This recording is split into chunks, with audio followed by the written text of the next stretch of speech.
Hey, what's up, team? This is a new video series I'm going to do. It's called Fit Fact Insights. I'm going to read medical studies from journals, PubMed, news articles, that sort of stuff, and bring this information to you guys. I like reading these things.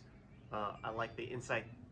Get it? The Fit Fact Insights. I like the insight that it brings to me, and it helps me become a better personal trainer. So I posted a video earlier about balance and a balance drill that you could do at home. You only need really a chair if your balance is poor. That way you don't topple over. You can also use a wall or something. But those two drills happen to be balance drills that I used to do when I taught live class, and I would teach these to mostly seniors and people that had neuropathy.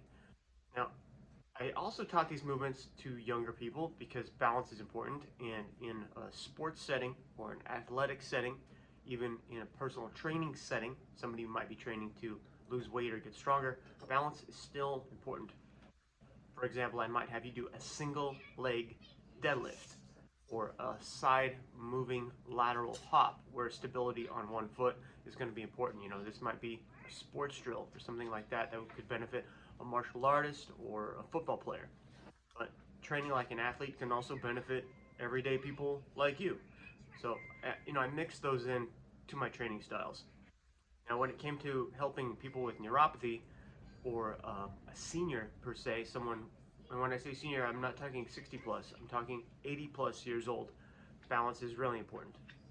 We don't want to shuffle when we walk, and if we use a walker, we tend to hunch forward, put all of our weight forward, and we drag our feet on occasion, especially if we have neuropathy, deteriorating knees, or poor muscle capacity in the legs.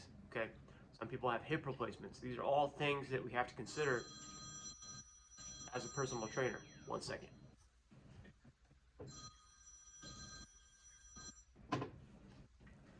Real life. Okay, so anyway, what I was talking about was that you need to make sure that when you're walking around, especially if you have grandparents or parents that use walkers or canes, that they don't shuffle and they don't pick up their feet. So in the video, which I'll link below if you didn't see it, because it's over a year old, you can click that video and you can try it out. But like I said, make sure that you use a chair or a wall or a friend or a couch or something that's stable, it's not going to rock, so that you don't fall over, because that's a complete opposite of what we'd want. Anyway, I found an article from Medical News Today, and it talks about, it's actually from 2014, and I've read it before in the past, but I figured let's dig it out and bring it to the forefront again, because it's important that you know this. Yeah, Graham agrees. So this is from Medical News Today, and I'll link the article below in the video. But it talks about the capacity to balance on one leg and how that's a reflection of your total brain health. Let's just read it a little bit, and then I'll stop periodically and I'll give you my 2 cents. Struggle to balance on one leg. It's a simple act that reduces many to wobbling and windmilling, but there may be a place for it in medicine. According to new research, an inability to balance on one leg for 20 seconds or longer signals brain damage in otherwise healthy individuals. So that's not good, obviously. The study published in Stroke reports an association between a lack of balancing skill and an increased risk for blood vessel damage and reduced cognitive function in people who appear otherwise asymptomatic. So that means that you have no other symptoms of a disease state or a pre-disease state, a state of dis-ease, but if you can't stand on one foot for 20 seconds or longer, that could be a predication that you could be on your way to cerebral neurological damage in the brain, or could be on the way to that. So an example of that would be onset dementia, okay? Glycation of blood vessels in the brain, stroke, which can reduce blood flow to the brain. These sorts of things can damage neurons, which can cause you to have poor balance, right? Because brain connects the body. Another example would be neuropathy. Neuropathy is the degradation of the nervous system. You can't feel anymore. If you can't feel your feet making contact with the ground, you have reduced proprioception.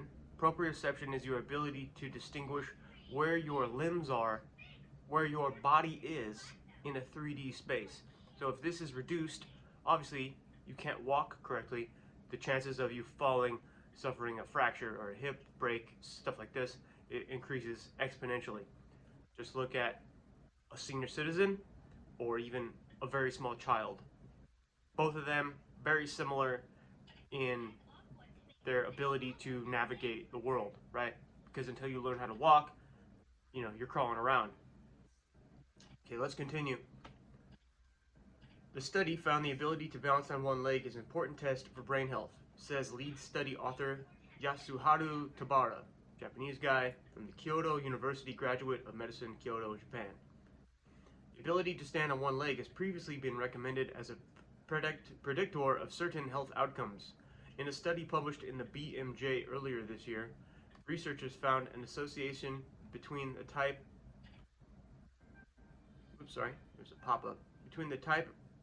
Researchers found an association between the amount of time people at the age of 53 were able to balance on one leg and all-cause mortality rates.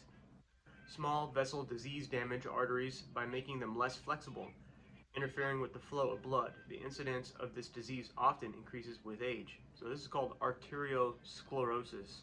So that's something that we want to try to mitigate as best we can throughout our life as we get older.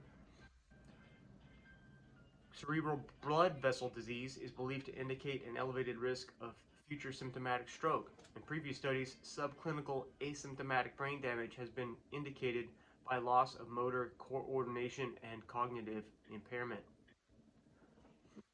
So, asymptomatic brain damage is an indication of loss of motor coordination and cognitive impairment. So, that's exactly what I just talked about. Your brain is no longer capable of commanding your body to do what is necessary, which can increase risk factors. Whether or not you are aware of that or not, that's what asymptomatic means. Brain lesions and balancing. The researchers asked participants to stand on one leg for up to 60 seconds if possible, with both eyes open. This examination was carried out twice, with the best recorded time from each participant used within the study analysis.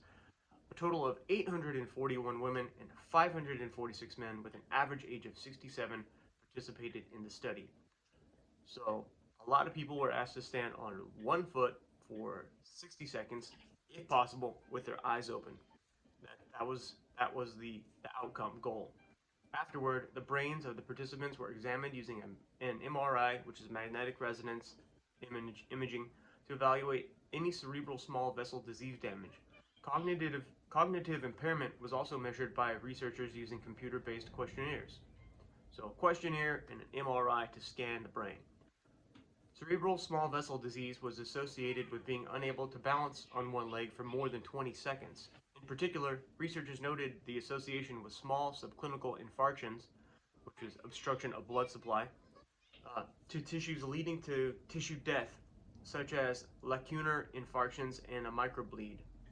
I'm not sure what a lacunar infarction is, but we could probably Google it. And microbleeding is obviously a lesion in the blood vessels, which causes microbleeding on the brain. The following numbers of participants had trouble balancing on one leg. 34.5% of participants with more than 2 lacunar infarction lesions, 16% of participants with 1 lacunar infarction lesion, 30% of participants with more than 2 microbleeds, and 15.3% of participants with 1 microbleed. So the most concerning one there is obviously going to be the 34.5% of participants with 2 lacunar infarction lesions. Because that word is being used so much, we are going to look that up together.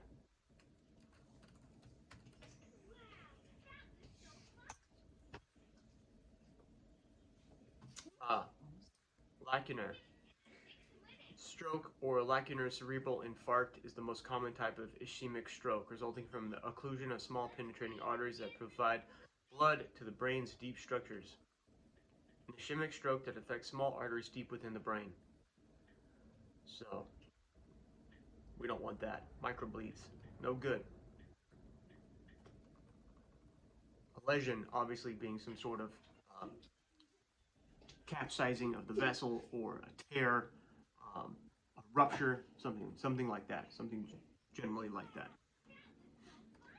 Study concluded that the inability to stand on one leg for particularly long is independently associated with lower cognitive functioning score. So your ability to stand on one leg is a direct predicator of brain health, neurodegenerative disease, and cognitive functioning score. So that's what it means when it says that it's asymptomatic, is that you wouldn't know that these things are predicators to these conditions, but study suggests that your ability to stand on one leg is a direct predication that you could be, I don't want to say you're on your way. We don't want to use that type of language. We want to say that we need to use it as a warning that we should start practicing, putting into practice balance strength drills, right? We don't want to degrade further. We all know that our bodies, as we age, degrade. We all know this. We're all adults. We all know this. So we need to really put into practice self-care. You've got to exercise every day. I probably don't say that enough, and I probably for a time said it too much. But you got to make it a habit. You really do. If you want to live long without a walker, without a cane, and you don't want to fall over, you've got to do this. The best way to do that: walk every single day. Okay?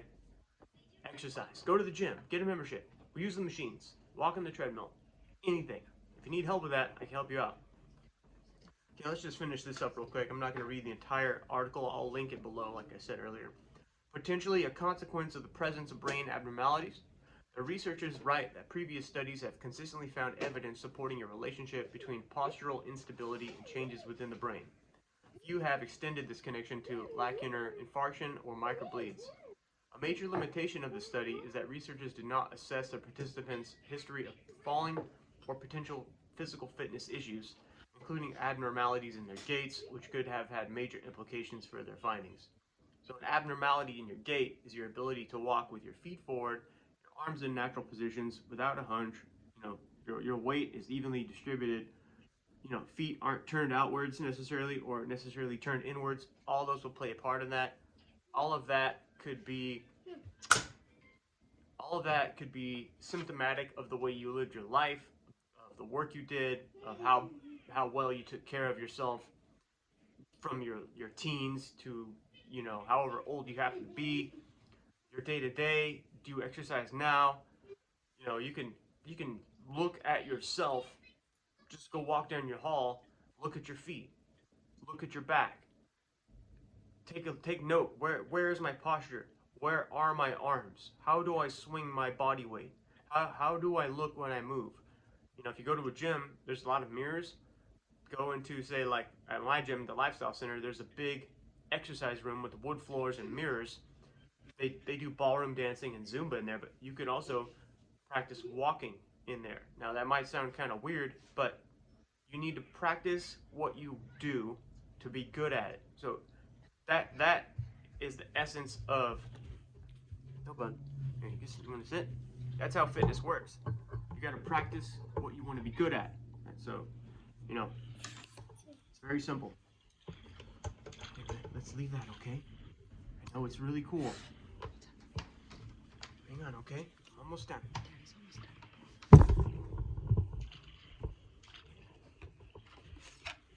Thank you.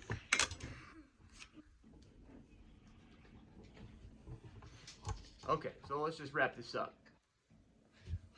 One leg standing time is a simple measure of postural instability and might be a consequence of the presence of brain abnormalities, concludes Tabara. Individuals showing poor balance on one leg should receive increased attention, as this may indicate an increased risk for brain disease and cognitive decline. So, all in all, that's not good. So what I want you to do, as your personal trainer, as your online coach, is try to stand on one foot for 1 minute. Start with 20 seconds, then do 30 seconds, then do 45, and then do a minute. If you need a chair, use a chair. But I want you to just barely pick your foot off the floor. If you're not comfortable with that, I want you to do like a toe pick. Maybe like if you've ever seen a dancer or an ice skater, they point their big toe into the ground and they lift the heel. You might see martial artists or Tai Chi practitioners do this as well. That is going to give you, I used to call it the kickstand. So it's going to give you just enough support on your leg that you're not standing on to not have you fall over. And if that's hard or seems impossible, then that's all you really need to know, that you need to be practicing this and you need to be training for this.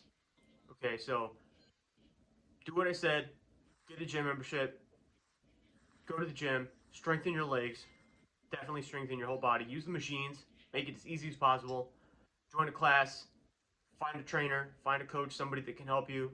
Strength will help you adapt to better balance, and neuropathy, with just the degradation of your nervous system, that can increase as you increase your body-mind connection through your physical fitness. So, exercise can help you big time. Testimony of that, I had a client, her name was Fairy. Fairy, if you're watching, good job. I hope you're still practicing. But I trained this woman for a year. She was 80 years old, blew my mind, came to me with intense vertigo, could barely bend over without losing balance and falling over. By the time we were done, just doing normal, I guess it's not normal, doing my exercises that I showed her, she could stand on one leg for a minute. And probably more, actually. I got a video of it somewhere. Don't let anyone tell you that it doesn't work, because it does, because I've seen it. And tons of gratitude from that. Like, one of the best transformations I've ever seen out of a client. And that's not six-pack abs or winning a bodybuilding show. That's recovering from loss of a family member that crippled her physicality, which turned into seeking help, which turned into me helping her re-embrace physicality and training to get past that. And it totally worked. So that's all I got for today. I'll post the links to the videos and the articles that I read in the post below in the description. You can click on that if you want to read it yourself. Don't take my word for it. Do your own research. Never export thinking to someone else. Always ask your own questions. Start training. Get a gym membership. Whatever. If you need help, you can go to gymfirebrand.com. Sign up for a free 14-day trial. You can get in my app. We can start talking about this one-on-one today. All right. Thanks for tuning in. Fitness facts, insights,